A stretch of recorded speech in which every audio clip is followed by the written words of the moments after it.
Okay, ladies and gentlemen, we're back. If you haven't had an opportunity to watch Heroes Season 4, stop listening now, major spoilers, here we go. Got a lot of paper here. Whole lot of paper, man, front and back. We're going to get right into it. Today is Heroes Reborn Day, so happy Heroes Reborn Day. While I'm recording this, as I'm recording this, Heroes Reborn is actually on right now. I finished Season 4 literally 20 minutes before the premiere of Heroes Reborn. And the reason why I did that is because I wanted to go into Heroes Reborn with all of the ideas and to see, to keep fresh in my mind what the show was about, how the show operated. And man, it was a really, really long journey, but it was a really refreshing and nice journey, man, to get through that, man. Okay, so Season 4, I'm going to talk about the ending first, and then after that we'll go through and talk about some of the cool stuff that happened in Season 4. But Season 4 is a brand new world. At the end of Season 4, the season finale, number one, Tim actually did an introduction and let the DVD owners, Blu-ray owners know that Heroes wasn't picked up for Season 5 by NBC. And that was back in like May 22nd. And it was crazy because, I didn't know I was going to finish Season 4 today when Heroes Reborn, comes back. Or when Heroes returns with Heroes Reborn. And Tim said, this isn't the end of Heroes. We're going to try to, shop around and get it going somewhere else and keep the story going. He said, so, stay tuned and keep your eye out for, some sort of news to come about Heroes. Then all of a sudden, obviously we got the Heroes Reborn with Comic-Con. And then now we've arrived to the date of September 24th, 2015. Which is the return of Heroes, man. It's just, I don't know, it's bittersweet, man, to see everything come full circle, man. Claire Bennet, she goes up to the top of this merry-go-round, what is it called? Ferris wheel, there you go. She goes to the top of a Ferris wheel, not a merry-go-round, but I had to do something to trigger my mind. But she goes to the top of this Ferris wheel. Her dad, HRG, he's sitting down there, and he's like, Claire, don't do this, but she has to. The world wants to know what's going on, what happened at the carnival, and we'll get into that in a second. But she goes to the top of this Ferris wheel, and then she jumps off. What is really cool about this, this whole entire sequence is that Season 1, the pilot episode, we see Claire Bennet where she says, keep the camera on me. She says the exact same thing, keep the camera on me, to the news reporters. She starts climbing up this Ferris wheel. All of a sudden she jumps off. The camera stays with her. It's literally scene for scene from the Season 1 introduction for, the pilot episode of Heroes.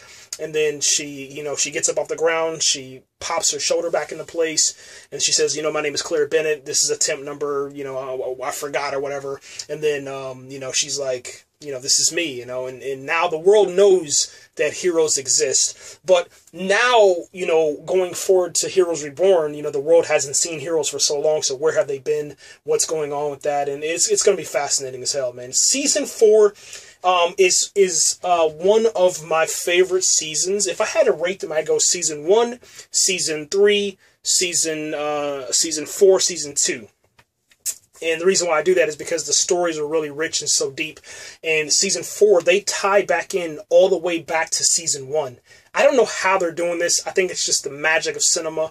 And Tim was talking about this also, how he touched on that, is that, it's a massive, introduction into film school as you're watching Heroes and how to make a proper television TV show.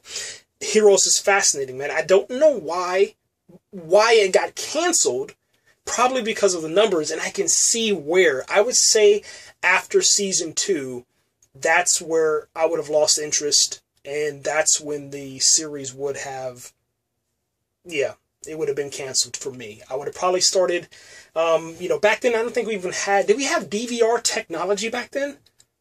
I don't know, I can't even remember, because technology and how fast things have changed. Maybe we've had it, but we just haven't had it in so long. I think that's my neighbor screaming, but this is live, you know, gotta keep going. Yeah, I don't know if we had it that long, but I was like, you know, maybe I would have probably, you know, hit the DVR, you know, watched it whenever I got a chance, or waited till I got on, you know, DVD and Blu-ray, man. For me, majority of the time that Heroes was even on, I was in Iraq, so, you know, my viewership didn't even count at that time. The season 4 has this carnival. There's this guy called Samuel. Samuel kills his brother called Joseph, and this begins this whole entire journey of trying to bring all of the gifted people together to create a new world, but also take over the world, because gifted people are just a whole heck of a lot more special than the rest of the people, okay? And what we have is, man, one of the funniest scenes is this this girl named Becky. She's the invisible girl, man. So if you think of Sue Storm, this is Sue Storm on television, okay? She pretty much just harasses Claire Bennet and Gretchen. Gretchen and Claire, they meet in college, and Gretchen is pretty much in love with Claire. She knows everything about her. She knows about the fire. She knows everything except, you know, that she can heal herself, until she sees, you know, Claire Bennet jump out of the window, down a couple of flights of stories, hits the ground, breaks her arm, and then after that she's like, oh my gosh, she looks up, Claire looks up, and then the girl is out the window, Gretchen, she's out the window, she looks down at Claire, who's, you know, just pushed her ribs inside of her stomach again so that they can heal, and then she looks up, they wave at each other, and then, you know, they end up kissing. It's really strange, man, as far as, you know, how fast everything moved, you know what I'm saying? Like, Claire didn't even really know Gretchen, but Gretchen was like, yo, listen, I like you, I'm falling for you, boom, I'm gonna kiss you. And then after that, I think Claire actually started to, you know, reciprocate that also, and take that back to her once, you know, Gretchen decided to leave. And the reason why she left is because it just got too crazy. Her life was just too nuts. The girl named Becky, she killed Claire's first roommate, pushed her out of the window. And the funny scene, going back to the funny scene, man, Becky is invisible. She tried to kill Gretchen and Claire inside of this sorority pledge house Scream night. It was, I guess, inspired by either Saw or the Scream movies or Final Destination, whatever you want to take. So she gets this baby powder, and she's like, there's one way to see if she's here. And she starts pushing this baby powder out, you know, pushing the baby powder bottle or whatever in the container. And then you can see the baby powder getting squirted out all over and, you know, poofed out into the room. And it was crazy. She was like, you know, she's like, Gretchen, you can't go with me, but I want you to stay here. But here, take this baby powder. And it was just a really funny scene, man.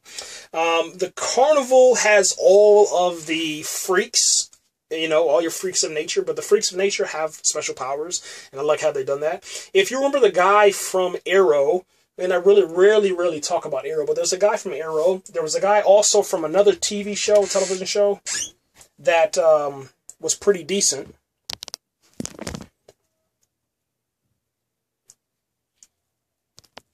So the carnival has come to town. All the freaks, man, are inside of the carnival, and the carnival's kind of hidden away from reality at certain points.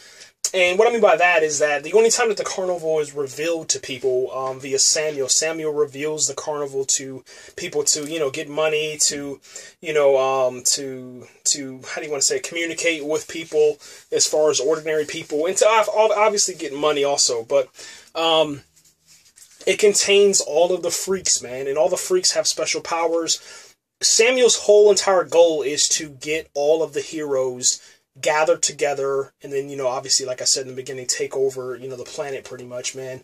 That doesn't really go too well. The guy off of Arrow, there was a guy, he's a guy off another show that got canceled on the CW, but he's that guy, and you'll recognize him instantly when you watch it, man. Really cool actor. He didn't do too well on Hero. I thought it was just really strange, man. Okay, man, let me see.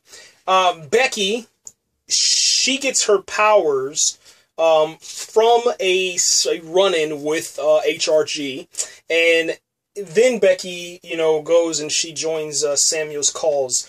Pretty much, Becky got her how do you want to say it, the invisible girl Sue Storm powers, because HRG was about to kill her. She thought to herself, I need to hide from this guy, and then she was invisible. Like, please don't let him see me. She wished that, and then HRG, he didn't see her, man.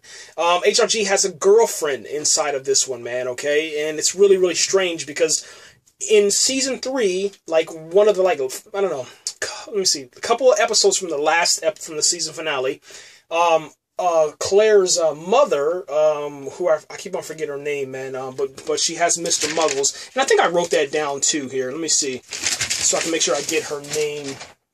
It's gonna be in here somewhere. I know I wrote it down. Mr. Muggles.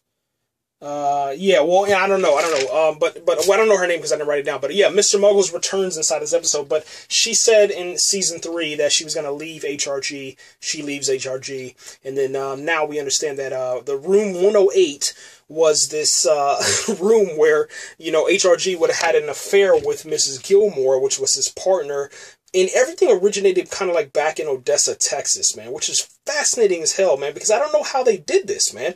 You know, everybody in the show is getting older. How did they do all the background stuff? How did they have Odessa, Texas look the same? Hiro's girl, man, Charlie, she comes back.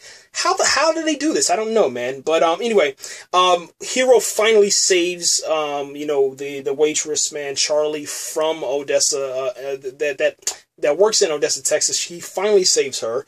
The future Hiro meets with the past Hiro, and once again, those scenes are absolutely, I mean, they're so funny. It's stupid. It's so stupid how funny they are, man.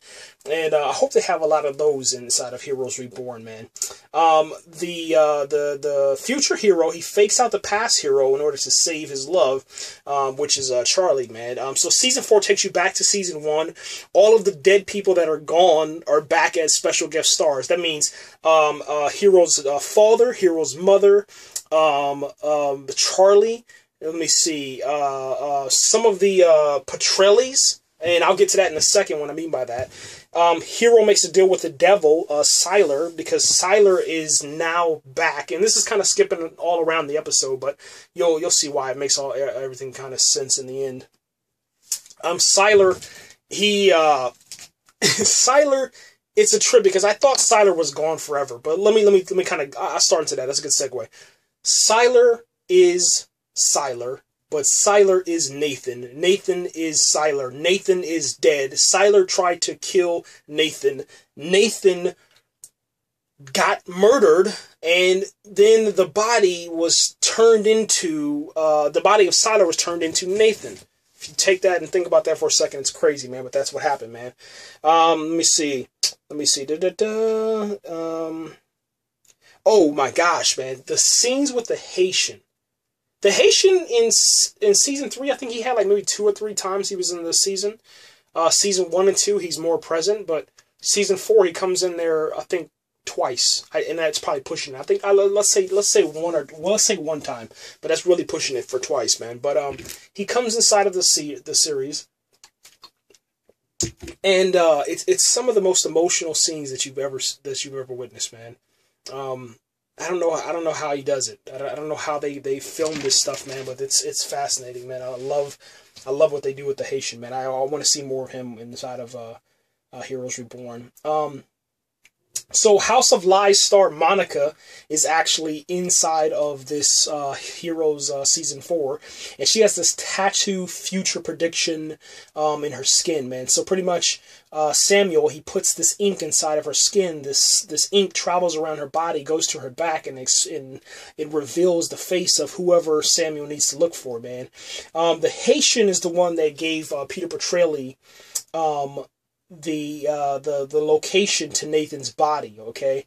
Nathan doesn't know, the only people that know is Nathan's mother, Parkman, and the Haitian, but the Haitian's like, listen, this has gone on too long, too far, and it's dangerous, you know, don't let Nathan know where you're going, but here's the location. Nathan doesn't listen. They go to Storage Unit 106, and then the body of Nathan Petrelli is in the freezer.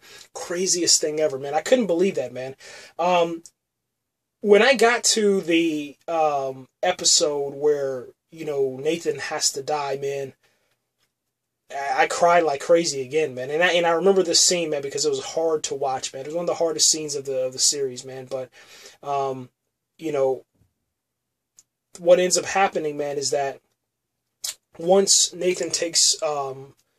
Peter takes Nathan to the storage unit, Nathan, who is Sylar begins to take back over the body of Nathan Petrelli, which is Sylar's body. Okay, so Sylar starts to come forth, and what ends up happening is that they go and they talk to Nathan and Peter's mom. Their mom explains the situation. All she wanted was her son and wanted them to be a family, but it just didn't work out that way, and one of them died, but she wanted them to come back, so they made a deal, man, with Parkman. So Parkman is now being haunted by Sylar's spirit, if you will, okay? Because Sylar is so powerful, man. Like I said, Sylar is so fucking powerful that he can just, no one can stop this guy. No one can. And I don't understand the reasoning behind it, man. It just that's the way it is, man. And nothing's gonna stop this guy. Nothing, man. It trips me out, man. But Peter's just he's holding on to Nathan, and they have this fight inside of this stairwell, which is really, really cool, man. Because there's this elevator scene where the nurse from one of the first episodes inside of season 4, she's in the elevator with Peter Petrelli. Peter Petrelli looks over at the nurse. The nurse looks like some kind of demon. All of a sudden, the nurse grabs Peter Petrelli, lifts him up. And the nurse is like 5'4". Peter Petrelli's like 5'8", 5'9". And she lifts him up with ease, man. And then all of a sudden, that's Sylar. She transforms or morphs or shift shapes, whatever you want to call it. And then she throws Nathan, man, into this renovated location. And they have this epic fight, man. Peter takes the Haitians' powers, and now it's Peter versus Sylar without any powers. And the reason for that is because the Haitians' ability to, change your mind and take your powers are in play right now, man. Peter wins, man. Nathan, he keeps saying that, Sylar is killing me. He's taking over. After that, Nathan jumps over the roof. His brother reaches out and grabs his hands, and then he's just like, let me go, Nathan. Let me go, Peter. It's gonna be okay. And he's like, Nathan, I can't do that. And then eventually, man, they Peter lets go, and Nathan starts falling back, and then he morphs into Sylar right before the end, right before he hits the ground. He morphs into Sylar, and then Sylar gets up and walks away, man.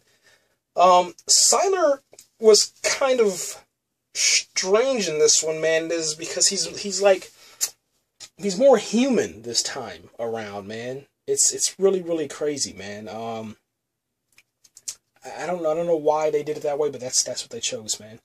One of the coolest scenes in season 4 is just this scene between Tracy and losing her powers, man. So she loses control of her powers and starts freezing like everything. So she starts freezing. They put her inside this tub, Claire does, and then after that, Claire and Tracy, they have like this girl moment where they can just kind of just chill out, talk, chat, and have fun and smile, man. But Tracy, she freezes Claire and breaks her in half, and then breaks her foot off, man. And then once Claire thaws out, she heals, and then after that, she's like, I heal, no, I heal. It's what I do. It's okay. And then they start laughing. And then she puts her foot back on, and it's pretty cool, man. Another cool scene was Dr. Suresh, man. He gets killed by Samuel with some rocks, man. Samuel controls the earth, and he at any moment he can take the earth and turn into an earthquake or a sinkhole and kill you instantly. It's pretty impressive stuff.